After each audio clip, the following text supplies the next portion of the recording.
Bismillahirrahmanirrahim. Assalamualaikum warahmatullahi wabarakatuh, anak-anakku sekalian. Selamat berjumpa kembali dengan Ustazah Ida. Hari ini kita akan belajar pelajaran Al-Quran dan Hadis. Pada semester 2 ini kita akan belajar beberapa hadis pilihan. Kalau pada semester 1 kita banyak belajar Al-Quran dan Tajwid. Hari ini, pada semester ini, kita akan belajar beberapa hadis. Hadis apa ya yang akan kita pelajari? Kita akan belajar hadis tentang larangan mencela makanan. Wah, seru sekali ya. Ini sering terjadi pada kita. Sebelum kita mulai pelajaran, alangkah baiknya kita mengawali dengan berdoa. Yuk kita berdoa. Bismillahirrahmanirrahim. Raditu billahi rabbah wa bil islami dina wa bi muhammadin nabiyya wa rasula rabbi zidni ilma warzuqni fahma amin. Oke anak-anakku sekalian, pada semester 2 kali ini hadis pertama yang akan kita pelajari tentang larangan mencela makanan. Sering ya tanpa kita sadar melakukan ini, ternyata kita sudah melakukan hal yang dilarang. Untuk membantu kalian mempermudah memahami hadis, kita akan belajar kosakata dari hadis tersebut. Kata pertama, abah. Abah. Abah artinya mencela. To'aman. To'aman. To'aman artinya makanan atau food. Qattu. Qattu. Qattu artinya sama sekali atau tidak sekalipun. Keempat, ishtaha. Ishtaha. Ishtaha artinya berselera, menggugah selera. Akalahu. Akalahu. Akalahu artinya memakannya. Dan yang terakhir, tarokahu. Tarokahu. Tarokahu artinya meninggalkannya. Nah, keenam kosakata ini dapat kita jumpai dalam hadis yang sebentar lagi akan kita pelajari. Kita ulang dulu bersama-sama dari kata pertama. Ikuti teacher ya. Abah, mencela. To'aman, makanan. Qattu, sama sekali. Ishtaha, berselera. Akalahu, memakannya. Tarokahu, meninggalkannya. Oke, sekarang kita masuk pada hadis yang akan kita pelajari. Ma'aban Nabi sallallahu alaihi wasallam. Ma di sini artinya tidak. Tidak berarti tidak melakukan. Kalau la jangan, itu larangan. Kalau ini tidak ya. Ma'aban Nabi sallallahu alaihi wasallam. Ma'abah, tidak mencela Nabi Muhammad sallallahu alaihi wasallam to'aman pada makanan. Qattu, sama sekali. Sekalipun juga enggak pernah. Inishtahahu, jika makanan itu berselera, membuatnya berselera, membuat beliau menyukai, tergugah seleranya, bukan menyukai ya, tergugah seleranya, akalahu, maka beliau memakannya. Wa in karihahu, tetapi jika beliau tidak menyukainya, tarokahu, maka meninggalkannya. Kita lihat artinya dari Abu Hurairah berkata Nabi Muhammad sallallahu alaihi wasallam tidak pernah mencela makanan sekalipun. Apabila beliau berselera atau menyukai, beliau memakannya. Apabila beliau tidak menyukai, beliau pun meninggalkannya atau tidak memakannya. Hadis ini diriwayatkan oleh Bukhari dan Muslim. Artinya hadis ini sangat kuat ya. Jika ayah dan bunda punya kitab Bukhari dan Muslim, silahkan dilihat di halaman pada hadis nomor 5409 dan 2064. Jadi anak-anakku, dari hadis itu kita tahu bahwa tidak boleh mencela makanan.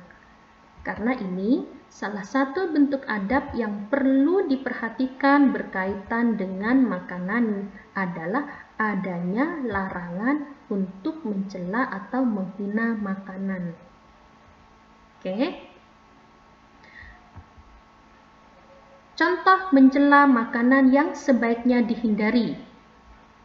Contohnya, misalnya perkataan seseorang, terlalu asin nih. Makanan ini kok kurang garam ya? Terlalu asam. Ini susunya juga terlalu encer, belum matang. Dan masih banyak lagi.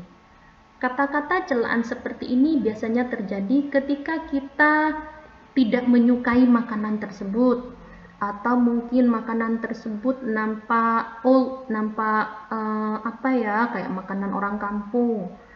Jadi makanan apa itu kok bau? Nah, hal-hal seperti ini nih biasanya terjadi tanpa sengaja kita lakukan, dan itu ternyata dilarang. Nah, kita tidak boleh melakukannya ya. Mencela makanan tidak hanya dilakukan dengan mulut, tapi juga dengan ekspresi tubuh. Contohnya apa? Memang tidak mengucapkan kalau makanan itu tidak enak, tetapi diambilnya makanan itu lalu dicium dulu. Lalu matanya berubah menjadi, kok kayak gini? Nah, andaikan ngomong kayak gitu. Nah, itu juga termasuk perbuatan yang tidak baik, karena itu sangat dilarang. Jadi, setelah kita belajar hadis ini, mari bersama-sama mulai meninggalkan kebiasaan tidak baik itu, agar kita disukai oleh Nabi dan Allah. Mencela makanan itu sangat menyedihkan, sangat buruk. Kita manusia ciptaan Allah, tanaman juga ciptaan Allah. Manusia, saya, Ustadzah Ida, dan juga kalian, ketika ada yang mencela, Ustadzah Ida kok tubuhnya kayak gitu sih? Pasti hatinya sakit. Sedih kan kayak gitu? Sama juga terhadap makanan. Andaikan makanan itu bisa ngomong, giliran udah disiapin oleh mama, udah ditaruh di wadah, ayo dimakan. Terus, kok makanannya ini lagi, aku kan bosan, ini kan gak enak. Andaikan makanan itu bisa ngomong gini, kamu kok ngejek aku sih? Aku kan cuma mau bantu perut kamu biar kenyang, biar kamu sehat. Kok aku yang salah? Nah, sedih nak kayak gitu. Apalagi yang buatnya orang tua, jadi lebih sedih lagi. Jadi mulai sekarang kita mulai mengurangi untuk mencela dan berhenti menjadi orang yang bersyukur terhadap makanan apapun yang ada di hati. Jadi kita sepakat ya, mulai hari ini apapun makanan yang dihadirkan, yang disiapkan oleh bunda, oleh mama, oleh umi, oleh ibu di rumah, kita tampakkan muka berseri-seri. Wah, alhamdulillah hari ini ada makanan, lalu kita nikmati, tidak mencela. Makanannya jadi bahagia, mama jadi bahagia, terus tubuh kita insya Allah juga sehat. Nah, ada beberapa hal yang harus kita ketahui. Apa itu ya? Mengapa kita tidak boleh mencela makanan? Pasti ada alasannya. Kenapa Rasulullah melarang kita mencela makanan? Ternyata alasannya ini. Celaan terhadap makanan akan menyebabkan adanya rasa sedih dan menyesal di dalam hati orang yang telah membuat dan menyiapkan makanan tersebut. Siapa yang sedih dan menyesal? Pasti orang tua kita. Udah capek-capek masak dari pagi, Bu. Kenapa ya anakku kok nggak mau ini? Padahal udah masak. Terus belinya juga, cari duitnya nggak mudah. Nah, kita sudah melakukan berapa kesalahan tuh. Kesalahan pertama mencela. Kesalahan kedua bikin sedih dan menyesal. Terus lalu kita tuh dapat banyak kerugian. Nah, di sini Ustadzah akan menyampaikan beberapa adab makan yang harus kita lakukan. Pertama, ridho dan menerima makanan yang ada. Disyukuri artinya.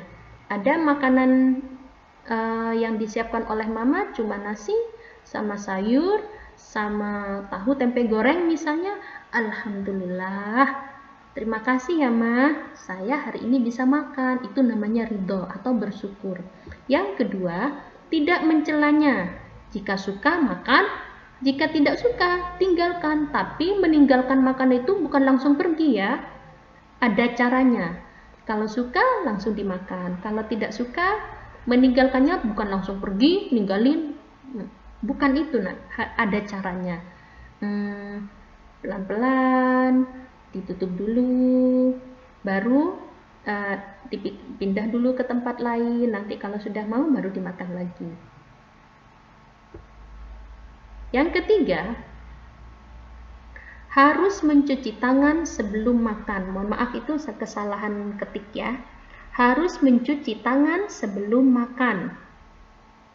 Bukan hanya karena COVID ya nak ya, tapi memang dalam ajaran agama kita mencuci tangan sebelum makan tuh memang sudah dianjurkan. Berikutnya, berdoa sebelum makan. Kenapa harus berdoa? Berdoa itu artinya rasa syukur dan mohon perlindungan agar kita tidak makan bersama setan. Berikutnya, makan dengan tangan kanan. Ayo ngacung, siapa yang sering makan dengan tangan kiri, lupa makan dengan tangan kiri? Itu kebiasaannya setan loh. Mau jadi temannya setan? Tidak kan? Makan harus dengan tangan kanan. Berikutnya, makanlah makanan yang paling dekat. Ini harus kita lakukan ketika misalnya kita makan bersama. Itu makanannya misalnya ditata panjang, di meja banyak, berjejer-jejer. Di depan kamu cuma ada daging, ada oseng-oseng, ada kerupuk.